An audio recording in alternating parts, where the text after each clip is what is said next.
दोस्तों, मथुरा से लेकर द्वारका तक भगवान श्री कृष्ण के लीलाओं की गाथाएं हमने सुनी हैं, लेकिन क्या आप जानते हैं कि उनके जीवन में एक ऐसा रहस्य भी छुपा है जिसे आज तक सिर्फ कुछ लोग ही जान पाए हैं। एक ऐसा रहस्य जिसमें भगवान श्री कृष्ण ने न केवल इंसानों बल्कि मृत आत्माओं को भी मोक्ष दिलाया था। ये कथा आपको सोचने पर मजबूर कर देगी कि क्या सचमुच भगवान श्री कृष्ण केवल ग्वाल बालों और गोपियों के साथी थे या फिर संपूर्ण ब्रह्मांड के उद्धारक। दोस्तों, कहते हैं जब भगवान श्री कृष्ण द्वारका में राज कर रहे थे तब एक गांव में अजीब घटनाएं घटने लगी। रात होते ही वहां से चीखों की आवाज आती, पशु अचानक मर जाते और लोग कहते इस जगह पर प्रेतों का डेरा है, कोई यहाँ नहीं रह सकता। गांव वाले डर के मारे उस जगह से दूर रहने लगे। लेकिन एक दिन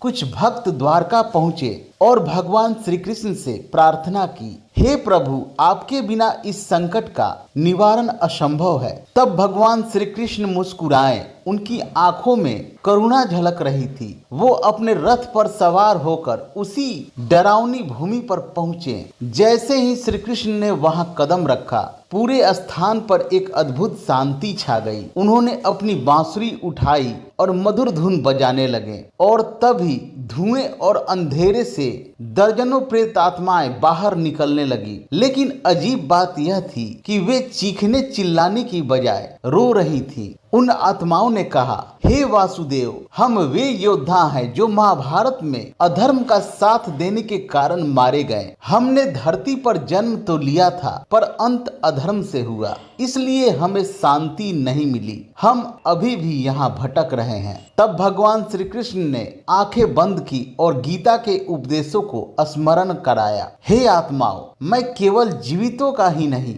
मृतकों का भी स्वामी हूँ। जो मेरा नाम स्मरण करता है वह कभी अधर में नहीं भटकता। फिर उन्होंने शंख बजाया। शंख की ध्वनि इतनी दिव्य थी कि पूरी भूमि कांप उठी। क्षण भर में सभी प्रेतात्माएं तेज प्रकाश में विलीन हो गए। लोगों ने महसूस किया कि वह जगह अब भयभीत नहीं बल्कि पवित्र तीर्थ भूमि बन गई थी। दोस्तों, आज भी द्वारका के पास उस स्थान को मुक्ति स्थल कहा जाता है, जहां मान्यता है कि भगवान श्री कृष्ण ने प्रेत आत्माओं तक को मोक्ष दिलाया था। दोस्तों, श्री कृष्ण केवल गोपियों के नायक या रणभूमि के सारथी नहीं थे, बल्कि वे भूत, भविष्य और वर्तमान तीनों लोकों के रक्षक थे। दोस्तों, जय श्री कृष्ण।